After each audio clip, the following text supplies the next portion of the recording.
Good morning students. लक्ष्य में आप सभी का स्वागत है। मैं एस के भारती आप लोगों को माइक्रो प्रोसेसर और माइक्रो कंट्रोलर पढ़ा रहा हूँ। हम लोग आज एक इंस्ट्रक्शन पढ़ रहे हैं। इस इंस्ट्रक्शन का नाम है पुश आरपी, ठीक। और एक और इंस्ट्रक्शन हम लोग पढ़ेंगे, उसका नाम है पॉप आरपी। पुश आरपी और पॉप आरपी कैसे काम करता है, इसको हम लोग को यहाँ पर आज समझना है। पुश और पॉप ये क्या चीज़ है? बहुत सारे बच्चे इस पे कंफ्यूज्ड हो रहे हैं और कंफ्यूजन उनको हो भी रहा है। तो कंफ्यूज ना हो, मैं एकदम धीरे धीरे आराम से पॉइंट वाइज करके अच्छे से इसको बना दे रहा हूँ, ताकि आप इसको किसी भी तरीके से समझने में किसी तरीके से परेशानी नहीं हो। तो पुश क्या होता है? एग्जैक्टली पुश का मीनिंग आप अपने भाषा में क्या बोलते हैं? ढकेलना। यहाँ पर भी कुछ ऐसे ही मीनिंग होगा। चलिए मैं आपको पुश कहाँ यूज होता है पहले इसको समझते हैं। ये स्टैक के लिए यूज होता है। वर्ड्स को यूज कीजिए, स्टैक। यदि मैं स्टैक शब्द को बोलूंगा तो आप बहुत अच्छे से स्टैक के बारे में बोल पाते हैं या इसका एक लिख पाते हैं 10 लाइन की हाँ स्टैक क्या होता है।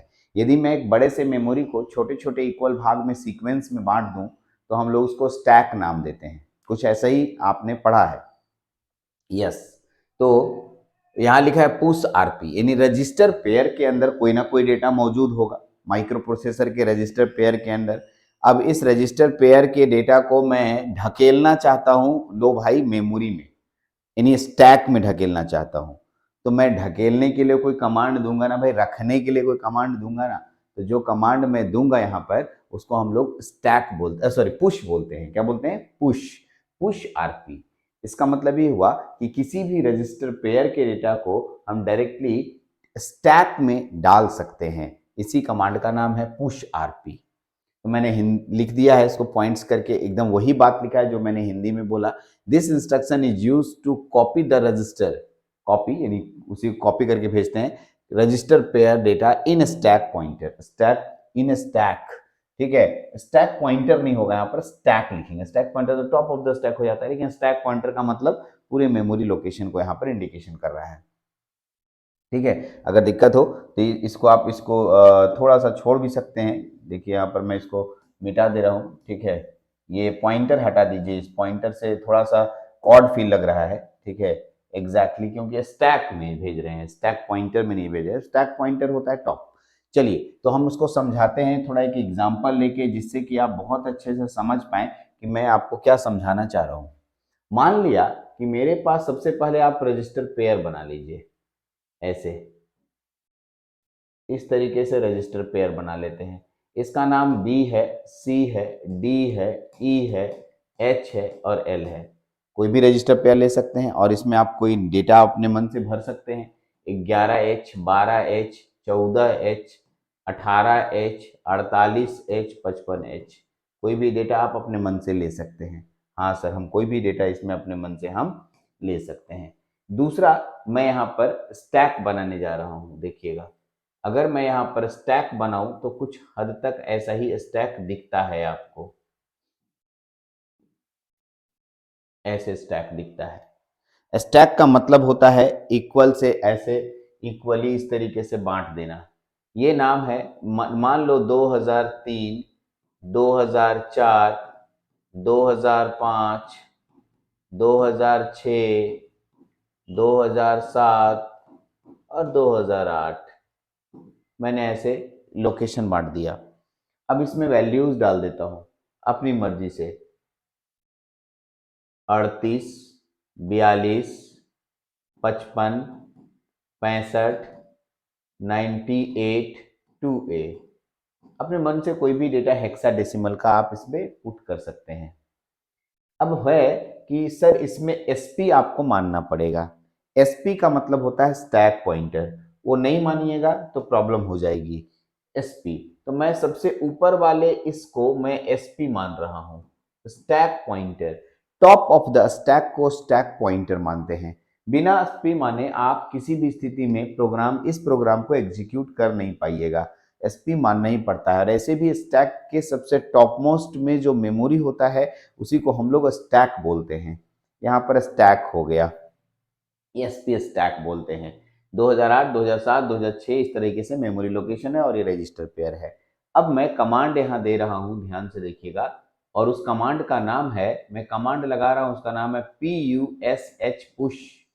कौन सा कमांड? पुश। बी लगाऊंगा, इसका मतलब बीसी पेयर, बी सिर्फ लिखा जाता है बीसी पेयर के लिए, तो बीसी पेयर का डेटा स्टैक में चला जाएगा, लेकिन स्टैक के किस किस लोकेशन पे जाएगा ये सोचना है। सबसे पहले स्टैक पॉइंटर में नहीं जाएगा, मेरे लैंग्वेज को पढ़िए। Higher order register pair data, जो रजिस्टर पेयर का हायर ऑर्डर है वो आपको SP-1 में जाएगा, और जो लोअर ऑर्डर है वो SP-2 में जाएगा। Sir higher order lower order नहीं समझ पाए, हायर ऑर्डर लोअर ऑर्डर किसे कहते हैं? तो चलिए इसको थोड़ा सा समझते हैं। यदि मेरे पास ये कोई रजिस्टर पेयर है, इसका नाम बी है, इसका सी है, 2122 है, तो इधर वाले को लोअर ऑर्डर कहा जाता है, ये लोअर ऑर्डर है, और इधर वाले को हायर ऑर्डर कहा जाता है। ठीक है, हायर ऑर्डर। ठीक, तो लोअर ऑर्डर और हायर ऑर्डर आपके सामने दिख रहा है, लोअर ऑर्डर और हायर ऑर्डर। ठीक, तो लोअर ऑर्डर और हायर ऑर्डर आपको समझ में आ गया। अब मैं इसी को पहुंचाने की बात करता हूं, कहां पहुंचाएंगे? तो साफ बोला है, जो तुमने एसपी माना है हायर ऑर्डर को SP-1 में। पहले बताओ कि तुम पुश बी लिख रहे हो, तो हायर ऑर्डर कौन होगा? ये वाला होगा। तो मैं क्या कर रहा हूं, यहां से एक ऐसे डॉट डॉट करके ले जा रहा हूं अभी इसको यहां समझाने के लिए। अब ये ले गया तो मेरे पास हायर ऑर्डर दो एसपी, तो ये हो गया बाबू। ये मेरे पास क्या हुआ, अब यहाँ पर लाइन करके ऐसे ही लिख दे रहे, SP-1 हो गया। Yes sir. और ये कितना हो गया बोलो? SP-2 हो गया। सही है। इसका मतलब SP-1 में कौन जाएगा? Higher order. इसका मतलब यहाँ से dot dot dot dot dot dot dot करते हुए मैं इसमें पहुंचाऊंगा। सही है? हाँ सर, एकदम सही है। दूसरा हायर ऑर्डर मतलब दूसरा लोअर ऑर्डर रजिस्टर पेयर का डेटा को हम कहाँ पहुंचाएंगे? SP-2 में। तो लोअर ऑर्डर ये है और SP-2 ये है, तो मैं इसको कलर चेंज कर लेता हूँ, कोई दूसरा कलर मैं ले करके आपको समझाता हूँ। तो यहाँ से इस तरीके से लेके जाएंगे और यहाँ पर आपको हम डेटा पहुंचा देंगे। ठीक, तो अब आपके पास कुछ नया फोटो नजर आएगा, वो फोटो यहाँ आप देख सकते हैं। इस तरीके से आपका रजिस्टर पेयर दिखाई देगा। रजिस्टर पेयर में तो कोई चेंजिंग होगा भी नहीं, क्योंकि ये बी है, सी है, डी है, ई है, एच है और एल है। 11, 12, 14, 18, 48 और 55, कोई चेंजिंग नहीं हुआ। और इसमें चेंजिंग हो जाएगा। आपका जो स्टैक पॉइंटर बना वो देखिए कैसे बन रहा है। अब देखिएगा, ये है 2003, 2003, 2004, 2005, 2006, 2007, 2008, 2009, 2000, ये अब नहीं है इतना दूर तो मैंने लिख दिया, चलो। अब 2009 को मैंने एसपी मान 2008 को मैंने एसपी माना था बाबू, तो बाबू SP-1 है, यानी इसमें 2A था, यहाँ 2A लिखाएगा। ठीक है, कलर चेंज कर लो थोड़ा और अच्छा लगेगा। अच्छा, 2007 में मेरे पास 2007 में 2008 को मैंने एसपी माना था, तो 2007 में 98 था, और 98 में 11 नाम का डेटा आ जाएगा, 11 नाम का डेटा आ जाएगा। फिर 65 को हटेगा और यहाँ पर 12 नाम का डेटा आ जाएगा। बाकी सब अपनी जगह पर एकदम सेम रहेगा, कोई चेंजिंग नहीं आएगा, बाकी कोई चेंजिंग नहीं आ रहा है बच्चा। चलिए, बाकी क्या है आपके पास? 55 है, 55 डाल दीजिए, 42 डाल दीजिए और 38 डाल दीजिए। तो आपको दिख रहा होगा कि वहाँ जो 11-12 था अब इसके अंदर आ गया। ठीक है, कैसे ट्रांसफर हुआ, कौन किधर ट्रांसफर होता है, ये आपको बहुत इंपॉर्टेंटली देखना है। तो पहले पुश को समझिए एक बार, और मेरे इस वीडियो को रिवाइंड कीजिए और पुश को समझने की कोशिश कीजिए कि मैंने क्या बताया है आपको।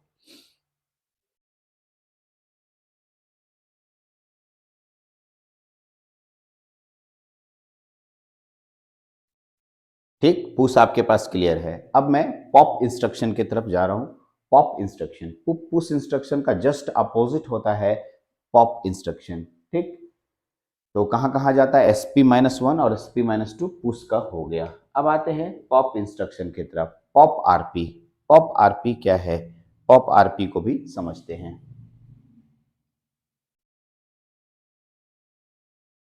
तो आते हैं, अब हम लोग के पास है एक नया इंस्ट्रक्शन, उसका नाम है पॉप आरपी। कौन सा इंस्ट्रक्शन? हम लोग पॉप आरपी को देख रहे हैं। क्या कहता है ये इंस्ट्रक्शन और इसमें क्या करेंगे हम लोग? पॉप, पुश पढ़ लिए, पुश जैसे पढ़े उसका जस्ट अपोजिट अगर याद रखिएगा, तो मैं एक बार पुश को भी दिखाता हूं आपके सामने। पुश ऐसा था, ठीक। अब मैं इसको तो आप लिख लिए हैं, तो मैं इसी में बिगाड़ूंगा तो हो जाएगा, कुछ करना नहीं है। जो ये दो एरो मार्क दिख रहा है, दो डिफरेंट कलर वाला, ठीक, इन दोनों एरो मार्क को यहां से कट कीजिए और एरो मार्क यहां लगाइए। कहने का मतलब ये हुआ, ये मेरा ब्लू कलर से बना है, मैं उसी कलर का यूज कर रहा हूं, वही कलर लिया हुआ है, ठीक है। तो अब मैं यहां से इसको हटा देना चाहता हूं, हटाइए यहां से, और एरो मार्क यहां दे देना चाहता हूं, ठीक। और सुनिए, ये है मेरा, ये कलर चेंज है, ये कलर है, मैं इस कलर को लेके आ रहा हूं, यहां हटा दिया मैंने इसको और एरो मार्क यहां दे दिया। का मतलब ये हुआ कि स्टैक का डेटा, स्टैक पॉइंटर यानी स्टैक का डेटा रजिस्टर पेयर में आता है, ठीक। स्टैक का डेटा रजिस्टर पेयर में आता है, ठीक। इसी को कहते हैं पॉप, लेकिन अब यहां पर पुश ना दिखाकर क्या लिखाएगा? पॉप, ठीक। अब इसको तो सर यहाँ बिगाड़े तो लिख लिए थे, अब मैं इसी को उधर ले जाकर के एक नया फोटो से आपको समझाने की कोशिश करता हूँ।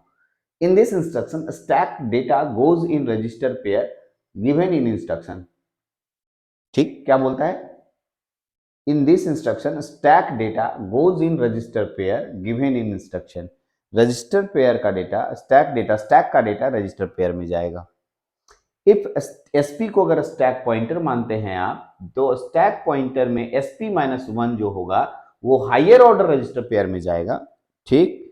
किसका? एसपी माइनस वन का डेटा हायर ऑर्डर में जाएगा और एसपी माइनस टू का डेटा लोअर ऑर्डर रजिस्टर में जाएगा, ठीक है।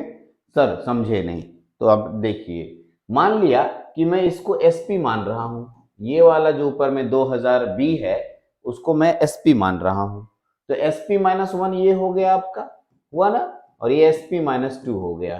तो दोनों डेटा को हमें, दोनों इन एसपी माइनस वन और एसपी माइनस टू को हमें इसमें किसी में भेजना है। मैं कमांड लगाना चाहता हूं अपने मन से, पी पॉप बी, बी में लगाया, यानी बीसी पेयर में आएगा, है ना, बीसी पेयर में आएगा। कौन डेटा कहां जाएगा? तो मैंने आपको बताया कि जो हायर ऑर्डर होता है ये वाला, यहां से dot dot dot dot dot dot dot, ठीक है, मैंने SP minus one higher order में जाएगा, जाएगा। दूसरा कलर पेन यूज करते हैं, जो एसपी माइनस टू होता है वो लोअर ऑर्डर में आएगा, कुछ ऐसे, है ना। बस इसको नया फोटो बना देते हैं, कुछ ऐसा फोटो बनाइएगा तो अब आपको दिक्कत नहीं होगी। यहाँ पर देखिए मैंने बना दिया, इसका नाम बी है, इसका नाम सी है। इस यहाँ पर जो आएगा, ये वाला डेटा आएगा 4B, इधर आएगा 4B, और ये वाला डेटा आएगा उसका नाम होगा 3C। इधर तो जस के तस कॉपी रहेगा, इसलिए इधर में कोई चेंजिंग आपको दिखेगा नहीं, कोई चेंजिंग आपको दिखेगा नहीं। कैसे? तो ये देखिए, ये हो गया, यहाँ पर कलर चेंज कर लो, दिखने लगेगा अच्छा। 64, ठीक है, 08, ये हो गया 2A, 3C, 4B और 17, ठीक। तो अब आपके पास एक नया, बाकी सब चेंजिंग नहीं होगा बाबू, 18 है, 24 है, 11 है और 12 है। तो पुश और पॉप इंस्ट्रक्शन दोनों अपनी जगह पर बहुत इंपॉर्टेंट है, अच्छे से इसको समझ लिए होंगे, और एक बार दो बार देखिए, अगर फिर भी परेशान होते हैं देन हमको कॉल कर लीजिएगा। चलिए, इतना ही रहेगा इस लेक्चर में। अब आगे के लेक्चर में फिर कोई नया इंस्ट्रक्शन हम लोग देखेंगे। इस लेक्चर में इतना ही। Thank you.